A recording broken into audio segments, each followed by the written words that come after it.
New tonight, we're hearing from the Department of Health and the DEM about the first human case of EEE detected in Rhode Island since 2010.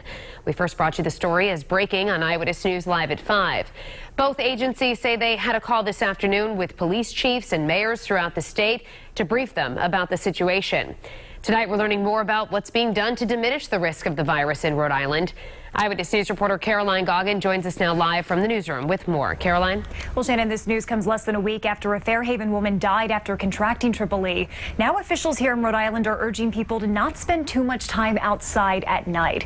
They say if you have to, use bug spray with DEET and cover yourselves with pants and jackets. They say these small steps can go a long way in protecting yourself.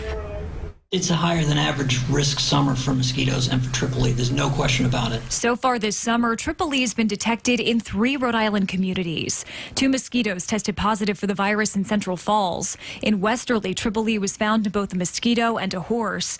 And now the Department of Health says the latest case is the first human case of EEE in the state since 2010. So it's most likely that the exposure was in West Warwick. The Department of Health couldn't give much information about the person who contracted EEE or the severity of their case, only telling us they're in their 50s and they live in West Warwick. So it's very serious. This is why we're taking this so seriously. The Department of Health says the virus is serious and rare.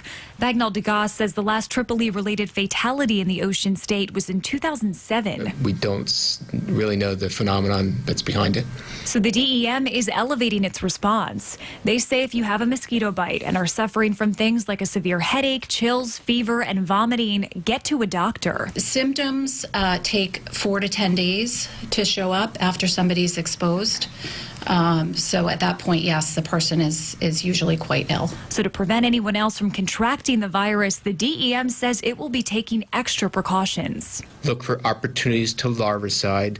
Larvicide means you're killing mosquitoes in their immature stage before they become flying adults and can bite people. The department will also increase its mosquito trapping to get a better idea of where to spray in the state, and then it will conduct aerial spraying. Where that will happen will be determined next week, and people living in those locations will be made aware. And the DEM says the mosquito season ends with the first killing frost, which usually occurs sometime between October 15th and the 30th, so we still have quite a bit of time left. I'm Caroline Goggin, Eyewitness News.